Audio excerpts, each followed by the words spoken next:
So guys, thank a lot for the beautiful presentation. Thank you very much. This is your first time in Brazil, right? Yes. Yeah. What you been thinking about it so far? Wow, there's so much. Yeah. It's It's a big country. I feel like we're just seeing the tip of the iceberg. Yeah. But we've been in Rio and we went to the beach and that was really beautiful. And we drove 5 hours through the jungle to go to Cataguases and that was really amazing. And now we're here in Sao Paulo. So And Brazilian people have been treating you well so far? Yeah, super nice. Everybody's been great. Yeah. yeah, very nice people. It was nice to go to Cataguases to see a small town and, like far away from the coast. And it just seemed like a whole other world, kind of unlike anything we'd ever been to. So I'm really happy that we can play in small places like that. That's nice. I'm going to try to make a little translation. Okay. For people watching, okay? Bom, eu perguntei o que eles acharam aqui do Brasil por enquanto. E eles falaram que é um país muito grande, que eles já puderam conhecer lados diferentes, foram para o Rio de Janeiro, conheceram a praia, e também foram para Cataguases e conheceram ali um outro ambiente totalmente diferente do que eles estão acostumados. Okay, this is the record you've been working on it? Mm-hmm. Yeah. That You have goat is already- our neighbor, actually. He lives next door to us. Really? The goat on Yeah. the cover, yeah. Yeah. You have already gone to the other world. This phrase is based on a film by Armenian film director Sergei Parajanov. Is that how you say it? Yeah, the phrase is a quote from the film. The film is called Shadows of Forgotten Ancestors, and there's a moment in the film where one of the characters says, "You've already gone to the other world," and we thought it was a nice phrase, so.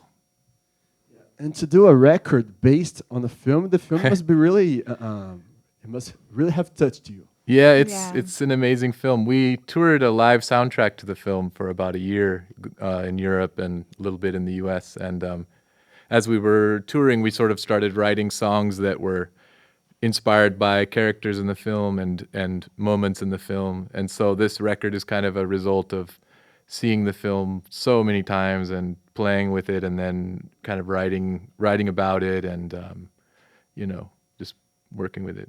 So it's just, it's not only like an emotional inspiration, but also a conceptual album. Yeah, basically. Yeah. It's not a linear soundtrack. It's not like you can't watch the film and listen play to the the CD. record.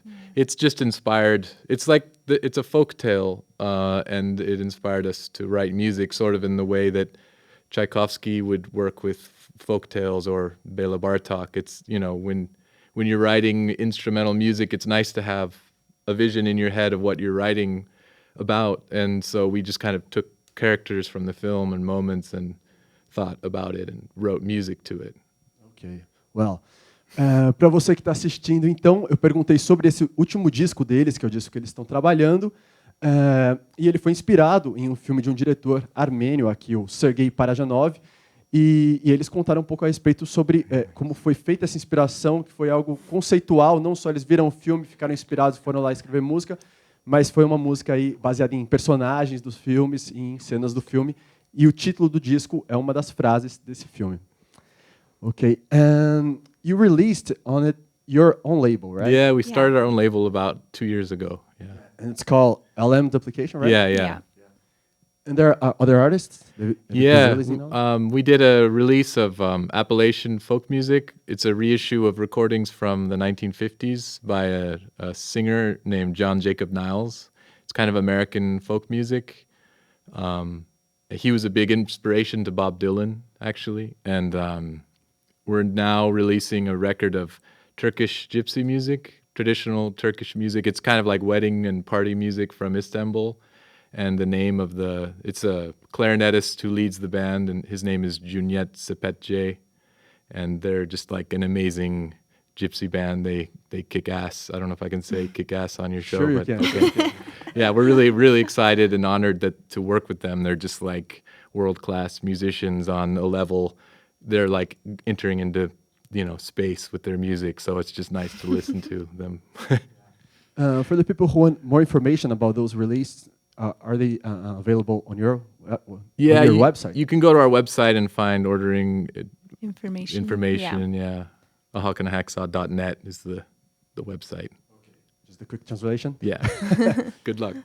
Eu perguntei sobre o selo que eles lançaram esse disco, que foi o selo deles próprios. Eles também estão lançando outros artistas, como o último lançamento foi de um músico da Turquia, que faz música para as festas e tal. E quem quiser mais informações sobre esses lançamentos é só acessar o site deles, do A Rock and a Hacksaw. And you talked about the parties. In your website, there's a quote that we still play weddings, bar mitzvahs, circumcisions. Is that a joke? No. Is that true? Yeah, Yeah. sure. It's like especially in Muslim culture, there's a lot of when you get circumcised, it's at age 10 or 11, and so they turn the boy into a prince. It's like they dress him up and they have a big party and they have a band play. So, like our friend Junyet in Istanbul, he plays a lot of circumcisions. So it's like a coming of age for the boys, an entrance into manhood. So that's a whole different tour. Yes, Yeah. yes. I mean, we love playing weddings. Is great. We Weddings do a is lot really of weddings in the U.S., Jewish weddings, and we don't play requests. We just play our music, and we try to bring something of a traditional sound to a wedding. So it's a lot of fun. It's an honor to be a part of someone's,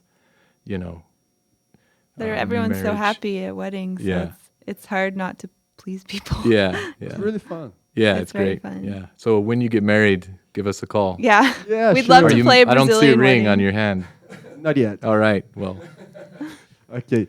Então eu perguntei para eles sobre essas festas onde tocam esse tipo de música, essa música étnica, e eles falaram que eles tocam em festas, sim, tocam inclusive em circuncisões, que são eventos especiais ali da maturidade dos garotos. Então eles tocam também várias festas judias e tal.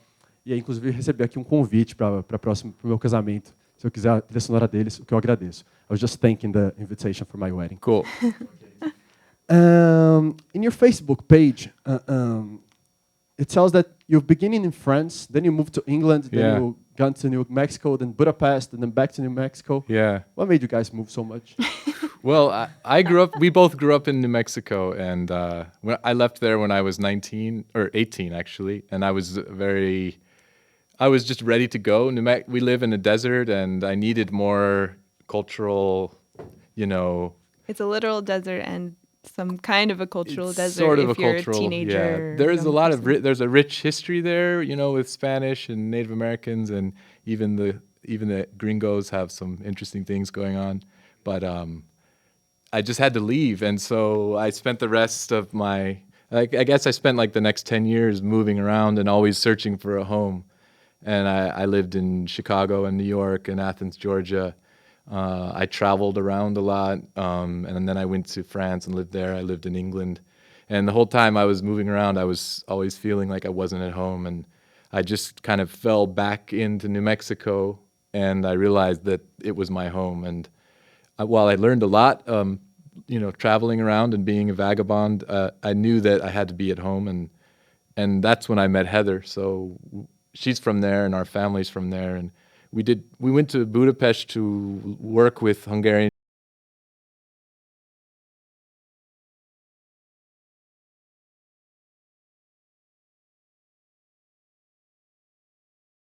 Sorry? A beatnik, like the beat generation. Oh. Yeah, a little Very- bit like a wander. I mean, just Wandering. wandering. I don't know. Yeah, I mean, a lot of people.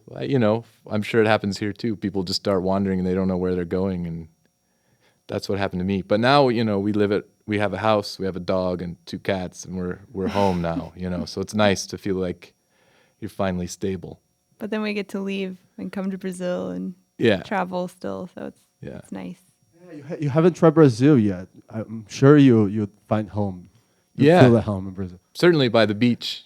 Yeah, Yeah. yeah. Ok. Eu perguntei porque na página do Facebook deles falam que eles moraram na Inglaterra, moraram no Novo México, nos Estados Unidos, moraram em Budapeste. E aí, por que eles mudaram tanto assim? E aí o Jeremy estava falando que ele nunca se sentiu em casa nesses lugares, quis conhecer vários lugares e nunca se sentiu em casa, e acabou concluindo que o lugar dele era de volta no Novo México, que é onde eles moram agora, e tem uma casa, e tem cachorro, e tem um lugar para voltar e chamar de casa. And I believe in all these places that you've been going through, you're meeting a lot of different music. So Yeah. in the same Facebook page, there's a dozens of influences like Greek, Hungarian, Duke Ellington, Black Sabbath, like songs from all kinds of countries. Yeah. Where's Brazil? Oh, I'll tell you. I was going to ask you a question about this. My favorite Brazilian musician is Hermeto Pascoal. Really? Yeah, really and good. I'm just curious if is he a superstar here? He's a superstar, but for those who know music. Right. Yeah. To me, there are a few people like him. I mean, I go through YouTube videos of Hermeto Pascoal, and I'm just like, what is going on? This is so crazy. This is amazing. You know, like, why can't this? I know that he's known somewhat in the U.S., but to me, he's one of those people, like, internationally, like, very unique, very, like, just unlike anybody else. And it's funny when you see a musician like that, you're just like, I can't figure out what's happening, you know, with this. This is amazing. So we love Mutantes and, of course, all the Tropicalia stuff. Mm-hmm. I mean, America is, like, really in love with Brazilian music. It's everywhere. But I definitely like some of the folk stuff and Hermeto Pascoal the best. I like Rita Lee. Yeah. Rita Yeah. Lee, yeah.